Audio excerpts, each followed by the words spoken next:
तो कैसे हैं मेरे प्यारे बच्चों। होपफुली आप लोग बहुत अच्छे से पढ़ाई कर रहे होंगे।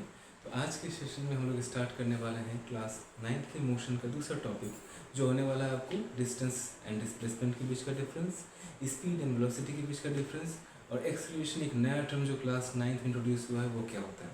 तो सबसे पहले डिस्प्लेसमेंट वर्ड का मीनिंग क्या है, हम लोग डिस्टेंस एंड डिस्प्लेसमेंट से स्टार्ट करते हैं। बचपन से हम लोग पढ़ते आ रहे हैं डिस्टेंस, बट पहली बार जान लें डिस्प्लेसमेंट। अगर डिस्प्लेसमेंट के वर्ड का लिटरल मीनिंग जानेंगे इंग्लिश में मीनिंग, तो that means moving something from one place to another place. एक जगह से किसी चीज़ को उठाकर दूसरी जगह पर ले जाना, that is called the displace.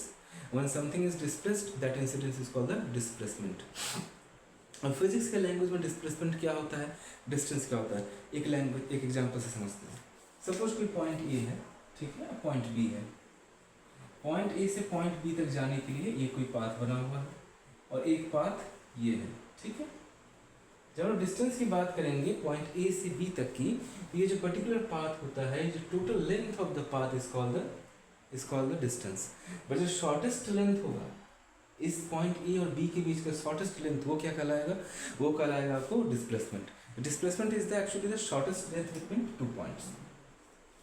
अब इसको कैसे डिफरेंशिएट करेंगे, देखो, जब हम लिखेंगे यहाँ डिस्टेंस, यहाँ लिखेंगे हम लोग डिस्प्लेसमेंट, ठीक है। Distance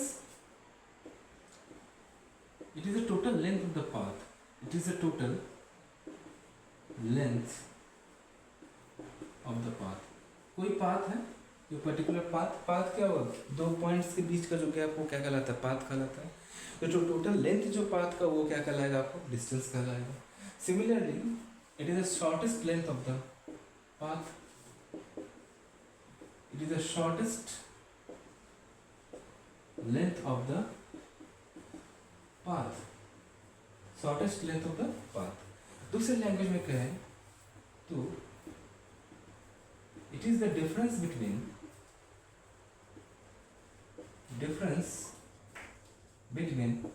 initial point and final point. ऐसे भी कर सकते हो कि दो पॉइंट के बीच का फाइनल और इनिशियल का गैप क्या कह सकते हैं, उसको डिस्प्लेसमेंट कह सकते हैं। दूसरा जो पॉइंट डिफरेंशिएट करता है, अब एग्जांपल से बताएं कि how different distance and displacement are different in terms of mathematics and physics. दूसरा पॉइंट क्या होता है कि डिस्टेंस एक स्केलर क्वांटिटी है। मैंने पिछले वीडियो में बताया था स्केलर क्वांटिटी क्या होता है, इसके पास सिर्फ मैग्नीट्यूड होता है, डायरेक्शन मैटर नहीं करता है। एग्जाम्पल के लिए दो पॉइंट ए और बी है, हम सिर्फ ए और बी के बीच की दूरी अगर 10 मीटर दी हुई है, the distance is 10 meter, that's it. अभी ए बी है या बी ए है मैटर नहीं करता है। बस जब डिस्प्लेसमेंट की बात करेंगे, it is a vector quantity, it is a vector quantity. ये कैसा क्वांटिटी है, वेक्टर क्वांटिटी। अब यहाँ पर जब ए और बी दो पॉइंट होगा, यहाँ सब ए से बी जा रहे हो कि बी से ए जा रहे हो, ये मैटर करेगा, ठीक है। स्पीड के केस में क्या है, ए से सॉरी डिस्टेंस के केस में क्या है, ए से बी तक की सिर्फ आपको लेंथ को देखना है। ए से बी जा रहे हो कि बी से ए जा रहे हो, दैट एक्चुअली डजंट मैटर, ठीक। तीसरा पॉइंट क्या होता है, it can not B zero, distance can not B zero. Distance की वैल्यू क्या हो सकती है, distance can be zero but it can be zero, it can be zero. अब कैसे होगा, देखो, अभी मैंने बताया कि कोई ऑब्जेक्ट किसी पॉइंट पे जा रहा है। सपोज ये कोई पॉइंट है, कोई पॉइंट, एक पॉइंट से दूसरे पॉइंट ए से पॉइंट बी की तरफ कोई ऑब्जेक्ट मूव कर रहा है। तो ये पॉइंट क्या होगा, इसका स्टार्टिंग पॉइंट, इनिशियल पॉइंट। ये क्या होगा, इसका final point. This is the initial point and this is the final point, ठीक है। ए और बी के बीच की डिस्टेंस वो क्या कहलाएगा, इनिशियल एंड फाइनल पॉइंट। इन दोनों के बीच का डिफरेंस क्या होगा, इन दोनों के बीच का डिफरेंस से क्या होगा, डिस्प्लेसमेंट होगा। इसके बीच का टोटल लेंथ क्या होगा, डिस्टेंस होगा, बट डिफरेंस क्या होगा, आपको डिस्प्लेसमेंट होगा। सपोज कोई ऑब्जेक्ट एक सर्कुलर पाथ में चल रहा है, एक क्वेश्चन पूछा था, सर्कुलर पाथ में चल रहा है, इसकी स्टार्टिंग पॉइंट थी ए, अब ये ट्रैवल करता हुआ गया, फिर से इसी पॉइंट पे पहुंच गया, तो क्या कहलाएगा, इसका डिस्प्लेसमेंट क्या होगा, जीरो। क्योंकि initial and final point same हो गया, दोनों का डिफरेंस लोगे जीरो होगा। और सिंपल लैंग्वेज में समझो, अगर सपोज हम तुमको कोई काम देख लेते हैं, सपोज करते हैं कि तुम एक दीवार है, एक स्टेशनरी ऑब्जेक्ट दीवार है, एक वॉल है, इसको अपने जगह से आप डिस्प्लेस कीजिए, मतलब इसको मूव कीजिए। तुमने क्या किया, सारा दिन उसमें फोर्स लगाया, कंटिन्यूसली फोर्स लगाया, बट वो अपने जगह से मूव नहीं हुआ, देयर इज नो डिस्प्लेसमेंट, ठीक, जिस पॉइंट पे था उसी पॉइंट पे स्टे कर गया, दैट मीन्स उसका starting point and final point दोनों ही क्या हो गया, सेम हो गया। इस केस में क्या होगा, डिस्प्लेसमेंट जीरो होगा, ठीक है। दोनों का एसआई यूनिट क्या होता है, मीटर, ये कॉमन है, इसका भी एसआई यूनिट मीटर होता है, इसका भी एसआई यूनिट क्या होता है आपको, मीटर। अब एक एग्जांपल से डिस्टेंस और डिस्प्लेसमेंट को बेहतर तरीके से समझते हैं, ठीक है, उससे आपके सारे कंसेप्ट्स क्लियर हो जाएंगे डिस्टेंस एंड डिस्प्लेसमेंट को लेकर।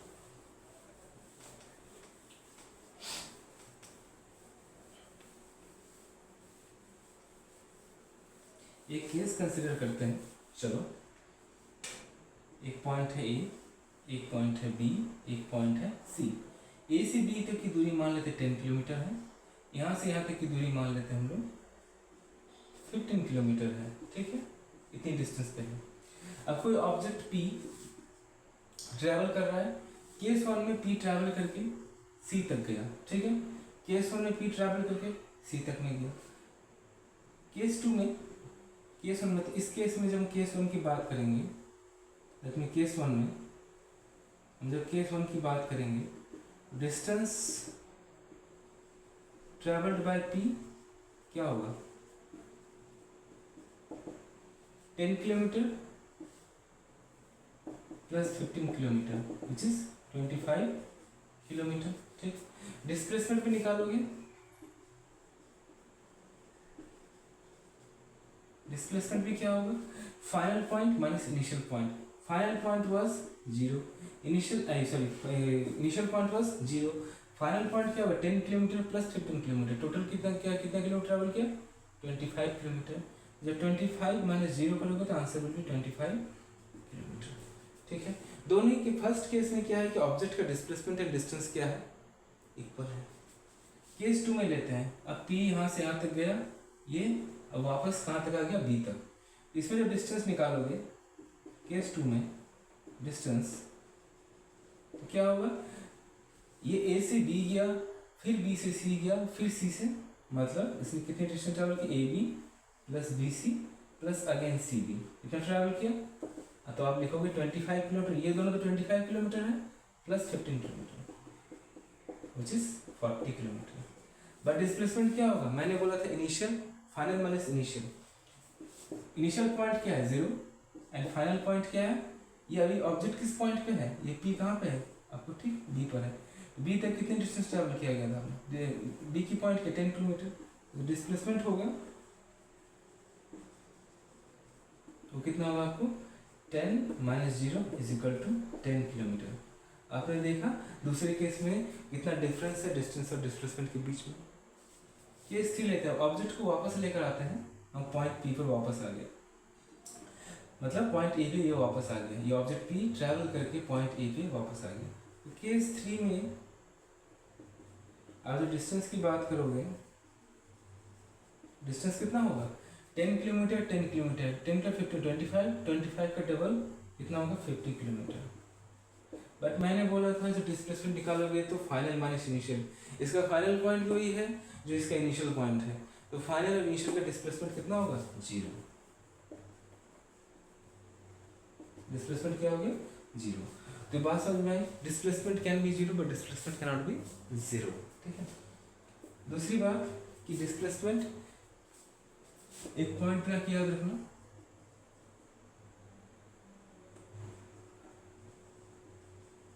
डिस्प्लेसमेंट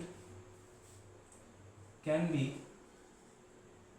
इक्वल और स्मॉलर देन डिस्टेंस। इस बात को याद रखोगे कि डिस्टेंस से या तो छोटा होगा या डिस्टेंस के बराबर होगा, डिस्टेंस से बड़ा कभी भी नहीं होगा। इस केस से, इस पर्टिकुलर केस स्टडी से आपने समझ गया कि डिस्टेंस और डिस्प्लेसमेंट के बीच में क्या रिलेशन है। एक पॉइंट, इन पॉइंट्स पे याद रखोगे कि total length of the path चाहे डायरेक्शन हो, यहाँ पर डायरेक्शन मैटर किया, मैं A से B जा रहा था, फिर B से C जा रहा था, फिर C से B जा रहा था, डिस्टेंस को उससे कोई लेना देना, उसको सिर्फ लेंथ से मतलब है। बट जैसे ही मैंने डिस्प्लेसमेंट को देखा उसके डायरेक्शन मैटर कर गया, ये इसने सिर्फ यहाँ तक की दूरी को मेजर किया क्योंकि इसके लिए क्या था, ये अपोजिट डायरेक्शन में ट्रैवल था। होपफुली यहाँ तक पॉइंट्स क्लियर है। अब जानते हैं स्पीड और वेलोसिटी को।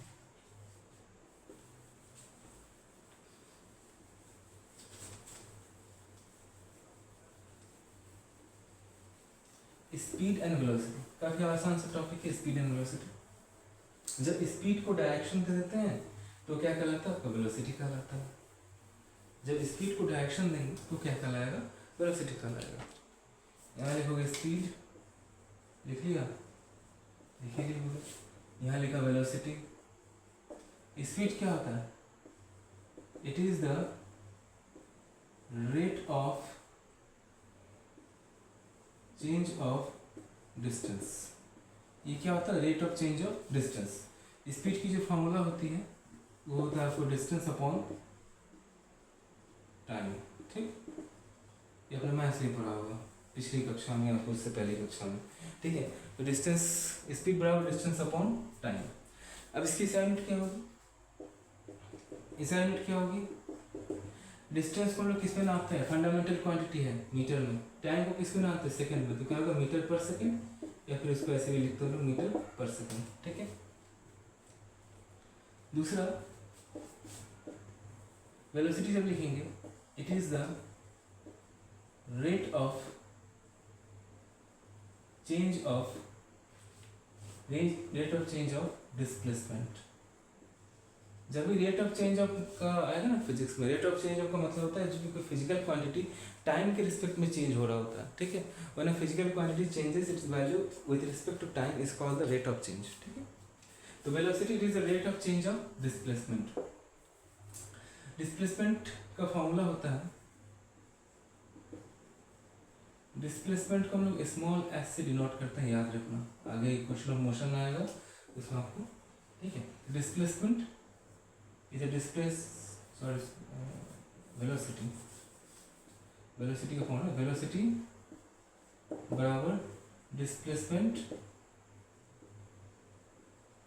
ठीक है, डिस्प्लेसमेंट अपॉन टाइम। असाइनमेंट क्या होगा, सेम होगा, असाइनमेंट होगा मीटर पर सेकेंड और मीटर पर second. Speed is a scalar quantity, क्योंकि स्केलर क्वांटिटी होगा क्योंकि distance is scalar, time is scalar, तो स्केलर इज स्केलर क्वांटिटी। और ये क्या होगा, वेलोसिटी इज वेक्टर क्वांटिटी। याद रखोगे वेलोसिटी में डायरेक्शन मैटर करेगा, स्पीड में डायरेक्शन मैटर नहीं करेगा। जब हम लोग स्पीड को डायरेक्शन देते हैं तो क्या हो जाता है, वेलोसिटी हो जाता है। अब next topic and the last topic for today session is the acceleration.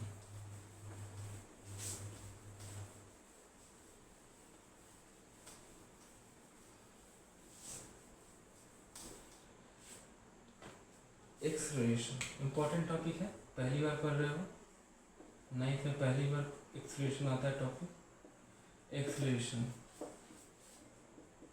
It is the rate of change of velocity, it is the rate of change of velocity we can say। पहले इसके expression को देखने से पहले case समझो। कोई point P है, point Q है, ठीक है, कोई ऑब्जेक्ट चलना है, ऐसे स्टार्ट किया, सपोज कोई ए नाम का ऑब्जेक्ट चलना है स्टार्ट किया। जब ये चलना स्टार्ट कर रहा होगा पॉइंट P से, तो इसे कुछ वेलोसिटी होगी। स्टार्टिंग पॉइंट पे जो वेलोसिटी होता है वो होता है इनिशियल वेलोसिटी। क्या होता है, initial velocity. Initial velocity is the starting velocity. इसको डिनोट करते हैं U से। यहाँ से यहाँ तक जाने में से कुछ टाइम लगा होगा, तो time will be t percent. और जब ये इस पॉइंट पे पहुंचा तो इसकी कुछ वेलोसिटी होगी, इसको हम लोग बोलते हैं फाइनल वेलोसिटी। क्या बोलते हैं, फाइनल वेलोसिटी। ये क्या होता है, v। ठीक है, इसको हम v से डिनोट करते हैं। ये एक्सेलरेशन क्या कर रहा है, rate of change of velocity. एक पॉइंट से दूसरे पॉइंट में जा रहे हैं तो वेलोसिटी में कुछ चेंजेस आ रही है। एक्सेलरेशन का मतलब दिमाग बैठा होता है, गाड़ी को एक्सेलरेट करती है, गाड़ी में एक्सेलरेटर होता है, तो एक्सेलरेट करके मतलब गाड़ी की स्पीड बढ़ा दी, ऐसा नहीं होता। Any kind of change in velocity, या तो गाड़ी की स्पीड अप कर रहे हो या स्पीड डाउन कर रहे हो, मतलब गाड़ी को स्लो कर रहे हो, फास्ट कर रहे हो, दोनों ही केसेस में क्या हो रही है कि आपकी व्हीकल को हम लोग एक्सेलरेट कर रहे हैं। ठीक है, तो acceleration means change in velocity. जहाँ वेलोसिटी में जरा सा भी चेंज आया तो क्या कहलाएगा, आपको एक्सेलरेशन कहलाएगा। तो इसको हम लिखेंगे, एक्सेलरेशन को हम ए से डिनोट करते हैं। ये एक वेक्टर क्वांटिटी है, चेंज इन वेलोसिटी, तो वेलोसिटी किसके साथ चेंज हो रहा है, final velocity upon initial velocity upon में टाइम, ठीक, that is the mathematical expression for the acceleration. इसको अगर लैंग्वेज के टर्म में लिखोगे, acceleration is equal to final velocity minus initial velocity upon में टाइम, ठीक है, ठीक है, एक्सेलरेशन। अगर किसी केस में जब हम लोग किसी गाड़ी या व्हीकल को स्लो डाउन करते हैं, सपोज 40 की स्पीड से चल रहे थे, मैंने ब्रेक अप्लाई किया, जैसे ही मैं ब्रेक अप्लाई करूंगा तो क्या होगी, गाड़ी की स्पीड घटेगी, स्लो डाउन होगा। तो उस केसेस में जब गाड़ी की स्पीड घटती है, स्लो डाउन होती है, when the initial speed is more than the final velocity, initial velocity is more than the final velocity, तो ऐसा होगा when the brake is applied and vehicle slows down। इस केस में आपको होता है नेगेटिव एक्सेलरेशन, क्या होता है, negative acceleration, and this negative acceleration is known as retardation. एक नया वर्ड आता है रिटार्डेशन, ठीक है, याद रखोगे। जब गाड़ी स्लो डाउन होता है, brake is applied and the initial velocity is more than the final velocity, in that case is known as the retardation, ठीक है। आज के वीडियो सेशन में जो मैंने बताया होपफुली समझ में आया होगा। पहला, डिस्टेंस और डिस्प्लेसमेंट के बीच का डिफरेंस। डिस्टेंस एक स्केलर क्वांटिटी है, डिस्प्लेसमेंट एक वेक्टर क्वांटिटी है। डिस्टेंस जीरो नहीं हो सकता, डिस्प्लेसमेंट कैन बी जीरो। किस केस में जीरो होगा, जब डिस्टेंस हम लोग पूरे लेंथ पाथ के लेंथ को नापते हैं, डिस्प्लेसमेंट से इनिशियल एंड फाइनल के बीच का गैप को देखते हैं। जब initial and final point same हो, मतलब जिस पॉइंट से ऑब्जेक्ट चलना स्टार्ट करे फिर उसी पॉइंट पे वापस आ जाए, उस केस में डिस्प्लेसमेंट जीरो होगा। डिस्प्लेसमेंट कहीं भी डिस्टेंस से बड़ा नहीं होगा, या तो उसके इक्वल होगा या उससे कम होगा। दूसरा पॉइंट था स्पीड एंड वेलोसिटी। स्पीड किसका चेंज होता है, speed is change of distance over time. Time के रिस्पेक्ट में जब डिस्टेंस चेंज हो रहा होता है उसको हम स्पीड कहते हैं। जब टाइम के रिस्पेक्ट में आपको डिस्प्लेसमेंट हो रहा होता है, डिस्प्लेसमेंट बदल रहा है, तो वो क्या कहलाता है, वेलोसिटी कहलाता है, ठीक है। दोनों का ऐसे मीटर पर सेकंड होता है। Speed is a scalar quantity and velocity is a vector quantity. Acceleration क्या होता है, it is the rate of change of velocity with respect to time. जब टाइम के चेंज में कोई ऑब्जेक्ट की वेलोसिटी में चेंजेस आ रही है, मतलब कोई ऑब्जेक्ट एक पॉइंट से दूसरे पॉइंट में जा रहा है, या तो इसकी वेलोसिटी बढ़ रही है या फिर वेलोसिटी घट रही है। जिस पॉइंट से वो वेलोसिटी जिस पॉइंट से वो लोग मेजर करना स्टार्ट करेंगे वेलोसिटी को, उसका इनिशियल वेलोसिटी होगा। जिस पॉइंट पे एंड करेंगे वो उसका फाइनल वेलोसिटी होगा। इस फाइनल और इनिशियल के बीच का गैप टाइम के रिस्पेक्ट में जो रेशियो आएगा वो क्या कहलाएगा, एक्सेलरेशन कहलाएगा। अगर इनिशियल वेलोसिटी अधिक है, मतलब हम जिस वेलोसिटी चलना स्टार्ट किए, मैंने ब्रेक लगा, मेरी वेलोसिटी आगे जाकर घट गई, तो क्या कहलाएगा, आपको रिटार्डेशन कहलाएगा। Negative acceleration is called the retardation. So आज के सेशन में इतना ही, तो मिलते हैं अगले सेशन में। Thank you so much.